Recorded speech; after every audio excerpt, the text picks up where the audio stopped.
The Messiah said, "When you come to know yourselves, then you will become known, and you will realize that it is you who are the sons of the living Father. But if you will not know yourselves, you dwell in poverty, and it is you who are that poverty."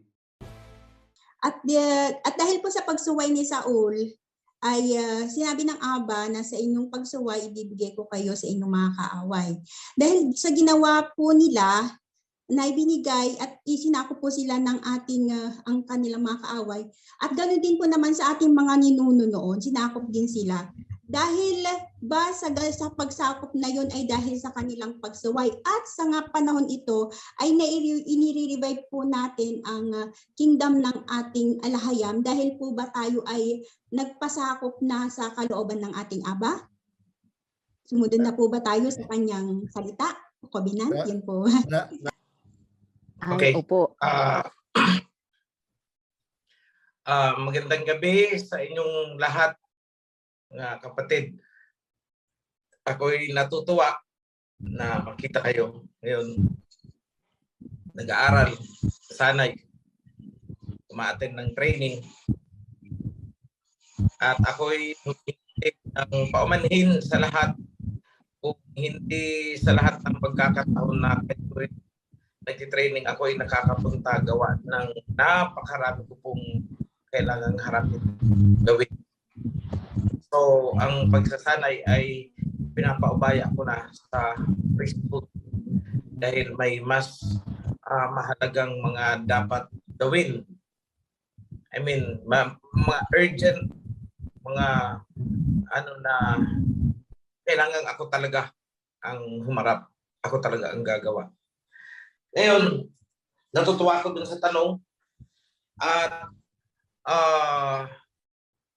malapit na pala kayo dun sa punto na pagkatapos ni King Solomon nagsimula nang mag-split ang Kingdom of David. So ibibigay ko lang sa inyo ang giya para hindi kayo malito tungkol dito sa House of Judah na nasa inyong mga Bible, the King of Judah and King of Israel. Para hindi po kayo malito. Inayos po namin yan. Ngayon, kung natatandaan ninyo, iisa lamang yan nung panahon ni David.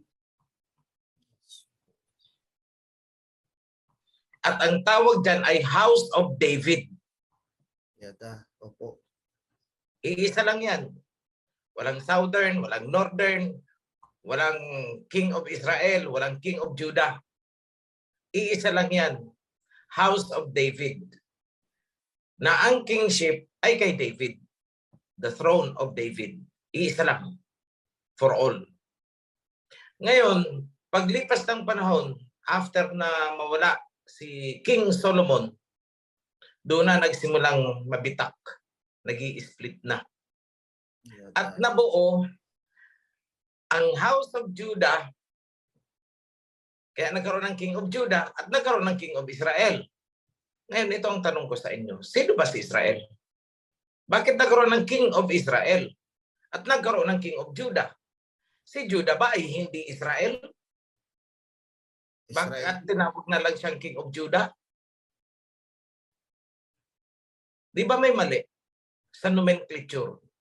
May mali sa paglalagay ng label. Dahil ang tama po dyan ay King of the House of David. Dahil ang nangyari po dyan, nung nag-split na, nagkaroon ng mga nag-deflect, kumbaga nagkora. At sila'y nagkaisa, nagkaroon din sila ng hari nila. At yun ang tinawag ng mga nagsali ng Bible na King of the House of Israel. Hindi po, mali po yun. Kasi kung silang tatawagin natin King of Israel, ano pala si Judah, hindi Israel? Israel pa naman si Judah dahil galing siya kay Jacob. So ang tamang terminology po ay King of the House of David. Yan, dapat ang tawag kay sa House of Judah, King of Judah. It should be King of the House of David. At yung umisplit ay, ang tawag doon ay King of Deflected Israelites. Yung mga humiwalay dahil sa mga pagkakasala nila. Dalawa lang. King of Judah is king of the house of David. Dahil ang sinalo ni Judah ay house of David. Siya ang nagtuloy. Opo, at si David At kasama niya doon si Benjamin, yung mga tribes, yung remnants ng tribes of Benjamin. Sila ang bumuo ng house of David.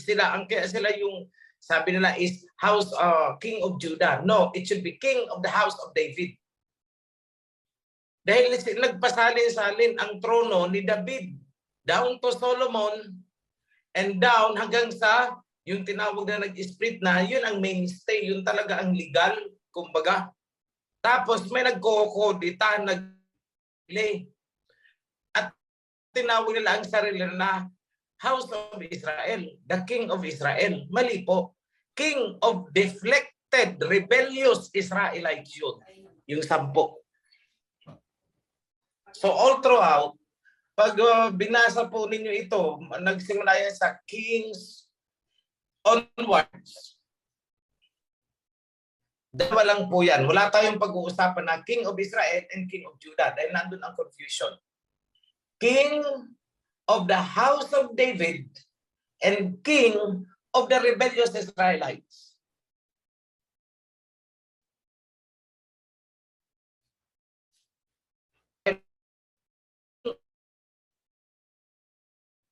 Israelites. At may nawala na. Kasi makikita nyo na unang nawala ng hari ang king of deflected Israelites. So saan sila pumunta?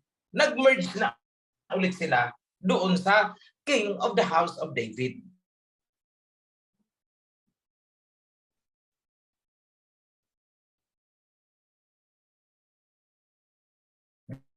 Kasi hindi po pwedeng hindi mangyayari at hindi nga talaga nangyari na ang throne of David ay nawalan ng hari. Meron. Hanggang sa panahon natin ngayon, merong gumanap na hari. Although hindi tinawag na hari, pero nag-function siya bilang hari. Kasi nasusulat dyan, the scepter shall not depart from Judah until the one whom it belongs come. Ngayon, nung na-merge na yan, wala nang king of Israel. Wala na yung king of the deflected Israelites. Ang ibig kong sabihin.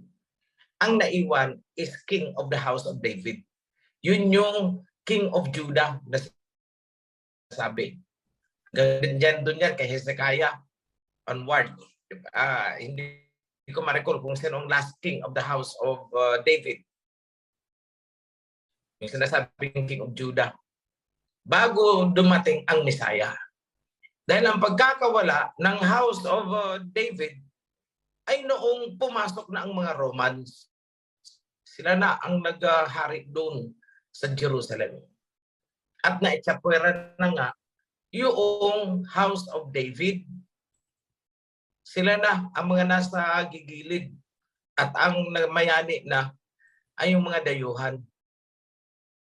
But then again, meron pa rin tumatayo na leader bilang informal king. Walang korona, pero may mandato, may mandate, tuloy-tuloy. Hanggang sa mawasak sila, meron pa din at meron. Hanggang sa dumating dito ang house, ang ibang tribes. Meron silang kinikilala, kaya lang kasi hindi na sila wala nang communication. Pero may hinihintay sila. Sedekaya po ata kamahalan ng huling ng Judah. Sedekaya. Okay. O nagtuloy-tuloy pa rin naman yan. Kaya lang kung titingnan nyo ang sinulat ni Prophet Amos, anong sabi? I will restore the fallen tent of David. Yan, isa pa sa mali. Tent, tulda. But that should be, I will restore the fallen kingdom of David. Pwede rin, I will restore the house of David. Kasi the throne of David should never be empty. Hindi dapat mawalan ng nakaupo sa throne of David hanggang sa bumalik si King Yahweh.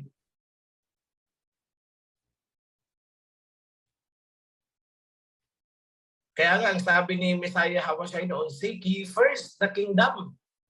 Eh anong hahanapin nila? Eh hindi, nagkawatak-watak na sila. So ano palang ibig sabihin ng utos? Revive first the kingdom. Marami akong kritiko.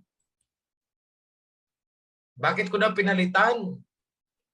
Eh siya nga naman, magagalit talaga sila. Kasi mawawala ang doktrina nila. Mawawash out yung doktrina nila na seek ye first, hanapin mo. At pag nagtanong ka, nasaan ang kingdom? Ituturo ka sa mga ulap. Wash out ang doktrina na yon. Dahil ang kingdom ay wala sa mga ulap na andito sa lupa. Kailangan lamang buuhin ulit. Dahil ang King of Kings ay hindi bababa kung hindi buo ang kingdom. Yun ang sinasabing, the messenger, I will send my messenger to prepare the way before me. To prepare the kingdom before me. Yun po ang ibig sabihin nun eh. Dahil hari ang darating. So kung hari ang darating, anong preparation ba? Eh di para sa hari.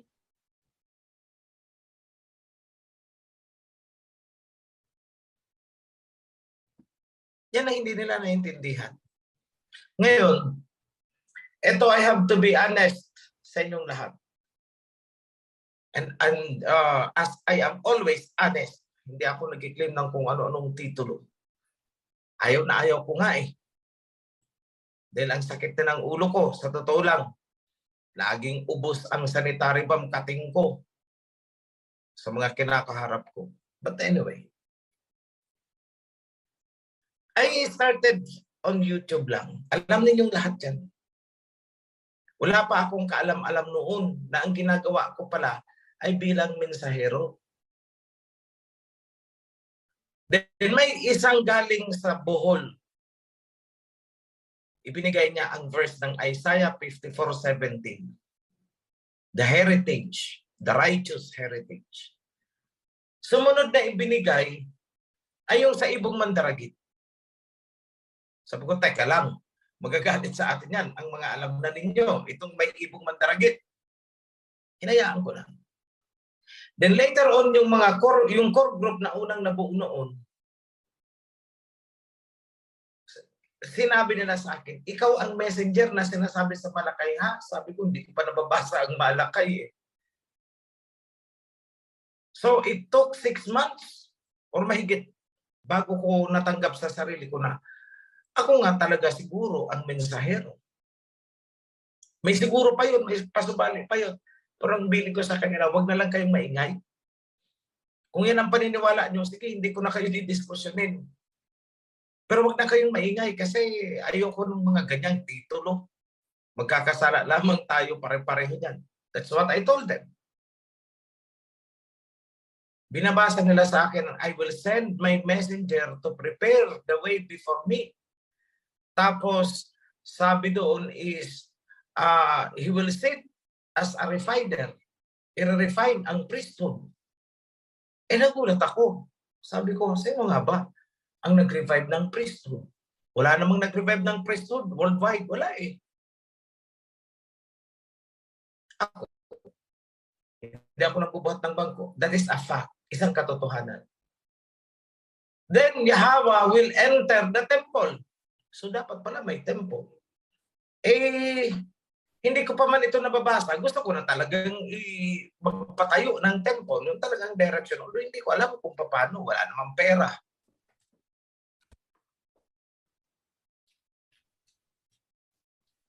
At ang sinabi sa Malakay is hindi basta messenger, kundi messenger of the covenant. Basahin yung mabuti yan. Wala namang ibang tao na nakipagdikdikan talaga. At ang ipinaglalaban ay ang covenant. Ako lang naman. Bilyon-bilyong tao. Buong mundo. So sabi ko, I am 90% convinced. Sige, assuming. Pero sa sarili ko lang, hindi ko talaga tinatanggap na tahasan ko lang sasabihin sa tao na ako yung mensahero. Wala. Then, I asked for a sign. Kung ako nga ang mensahero, bakit hindi nabanggit ni Messiah Yahawashai na may mensahero siyang pauunahin bago siya dumating? At yun ang maghahanda ng mga tao. Ihahanda niya ang mga tao para sa pagbabalik ni King Yahawashai. Bakit wala? At ang itinuro sa akin ay yung sa John. Nasabi ni Messiah Yahawashai, ako'y babalik sa aking Ama kung saan ako nanggaling upang ang Holy Spirit ay dumating sa inyo. Teka muna. Bakit naging Holy Spirit? Samantala doon sa Malakay, ang sinasabi niya, mensahero ang pauunahin niya. Bakit Holy Spirit? Teka muna, nagbago yata ang terminology. Then sige, I read downwards. Nagulat ako, Holy Spirit. Bakit ang nasulat ay, He will guide you. He will teach you. He will testify about me. He will tell all the truth.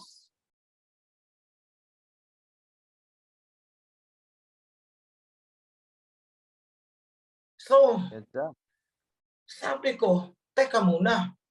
Kung Holy Spirit nga na invisible spirit, bakit He? Lalaki.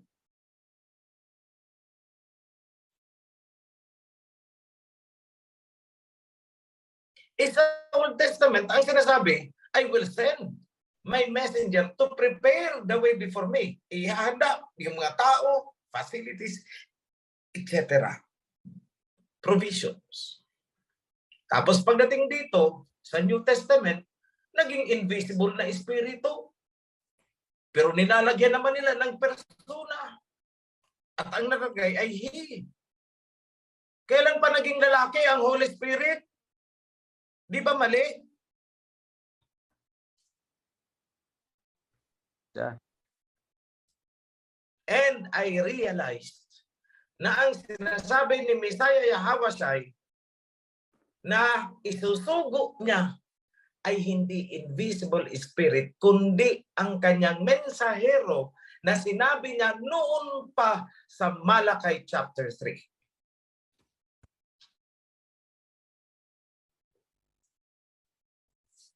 Maraming naggalit, maraming nagsabi, iba na ang espiritu. Tapos na ang trabaho ni OHC bilang mensahero, kami na ang kapalit, kami na ang magpapatuloy. Teka muna, paano natapos ang aking gawain? Nasusulat sa Malakay na ang mensahero ay naandun kasama ang Messiah papasok sa temple. Wala pang temple, paano nasabing tapos na ang gawain ko? Ito nga, nakikipag-workout pa kami sa Palafox para siguraduhin na tama ang itatayong temple.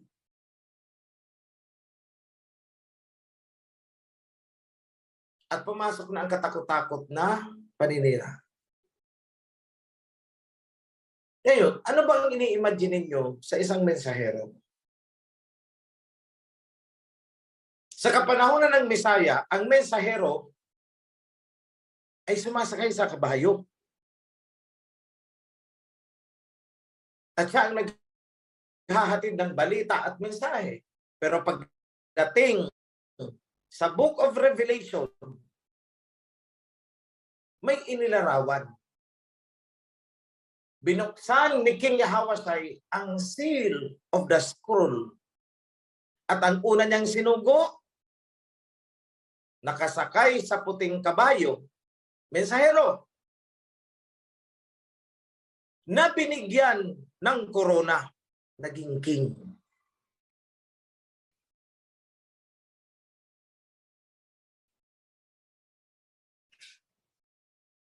He became a king after being a messenger, naging king. Sabi nila, si Messiah Yahweh siya, yun yung nakasakay sa kabayo. Iba po yung part na sinasabi nila. Iba yung part na 4 horsemen na pinakawalan. Ang nagpakawala ng 4 horsemen ay si King Yahweh. Yun ang ibig sabihin ng binuksan niya ang scroll, inalis niya ang seal, at lumabas ang puting kabayo. May nakasakay na binigyan ng corona. Common sense na lang, ano ba yung corona? Bakit binigyan ng corona? Because he is a king. He became a king. Kung siya ay naging king, ibig sabihin, may i-establish siyang kingdom.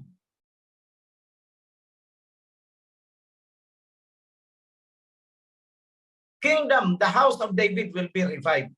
Fulfillment ng prophecy ni Prophet Amos. And I will restore the fallen kingdom of David.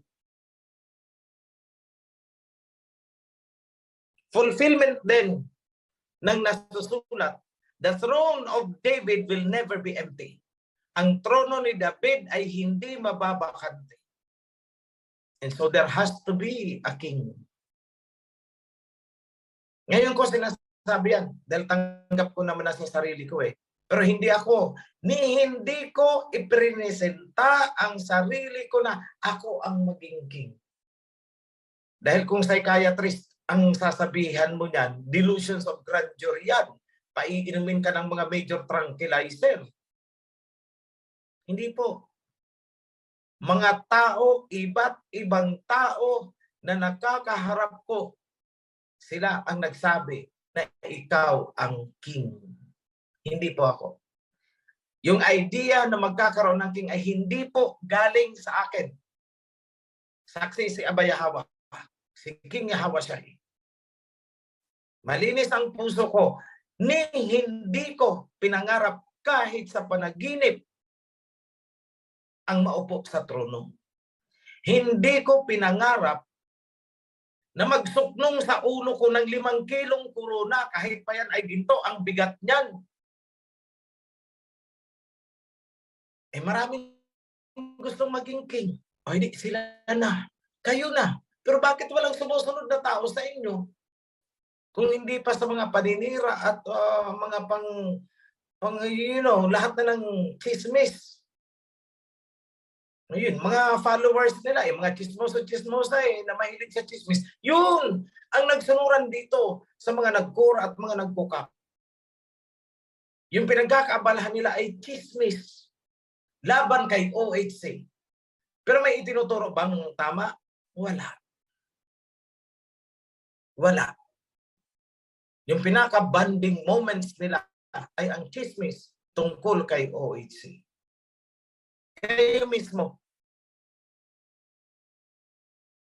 ang saksi niyan. Marami sa inyo ang in-approach nila. Hinikayat na sumama sa kanila. Gamit ang paninira laban sa akin. Pero nakikita nyo naman kung ano ang output, ano ang bunga ng mga pagsisikap na ginagawa ko at kasama ang priesthood at board of elders at lahat ng mga loyal sa covenant. Nakikita niyo lahat yan.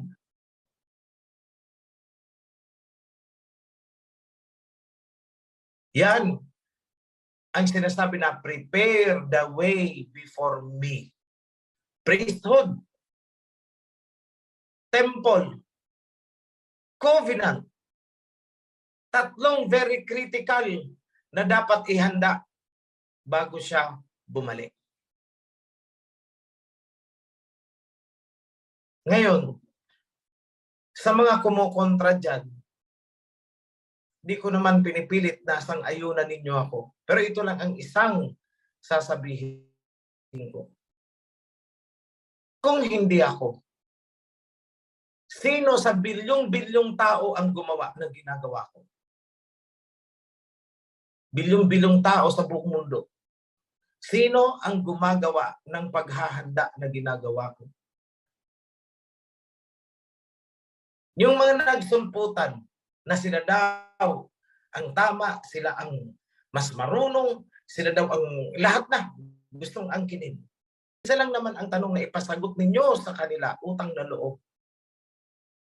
Tanungin nyo sila, kung kayo nga ang nag-fulfill ng prophecy, nasaan kayo nung wala si OHC?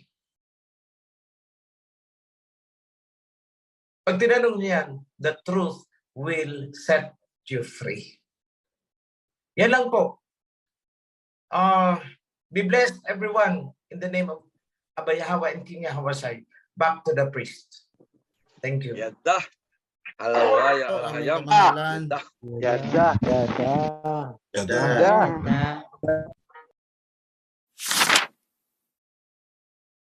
Po, mga kapatid, ang mataas na papuri sa ating alahayam. Babasahin lang po namin sa FB Live ang katanungan ng isang kapatid. Mapagpalang gabi po sa lahat. Ibig po bang sabihin mula noong 70 AD nang sunugin ng mga Romano ang templo ng Jerusalem, nawalan din po ba ng hari ang Israel? Ngayon, sinisimulan ng ibangon ang templo dito sa Opir. Ang mensahero, Brother King OHC na po ba magpapatuloy ng Kingdom of Heaven? Salamat po. Ako na lang ang sasagot. Noong sinakop ang Jerusalem at sila'y pinalayas na noong 70 AD, wala silang formal na hari. Walang formal king na nakaupo sa trono kasi inagawa na nga sila ng trono.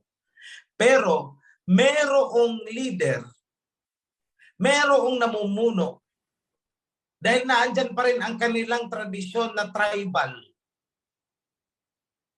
So therefore, yung pinakapinuno ng mga punong tribo ang umaakto sa papel ng isang king. Although hindi siya formally natawag na king kasi nga nasa evacuation sila. Wala silang kingdom. Paano matatawag na king? Ngayon, sa ginagawa nating revival, magkakaroon ng kingdom and therefore walang kingdom na walang king. Yes, I will answer it straightforward. Yes, itinutuloy ko ang kingdom of heaven. Yada. Paano niyo masasabi na kingdom of heaven ang ipinagpapatuloy ng inyong mensahero? Paano niyo masisigurado na kingdom of heaven ang itinutuloy natin? Ang ipinagpapatuloy ko, itinataguyod natin. How can you be sure? Kamahalan. Simple lang, covenant ang ipinagdidikdikan natin. Covenant na pinapasa ng priesthood panahon pa ni Joshua. Muling papasanin in a symbolic meaning ngayon. Pinapasan ngayon ng mga priest ang nilalaman ang nakasulat sa covenant. Yan ang sigurado. Yada.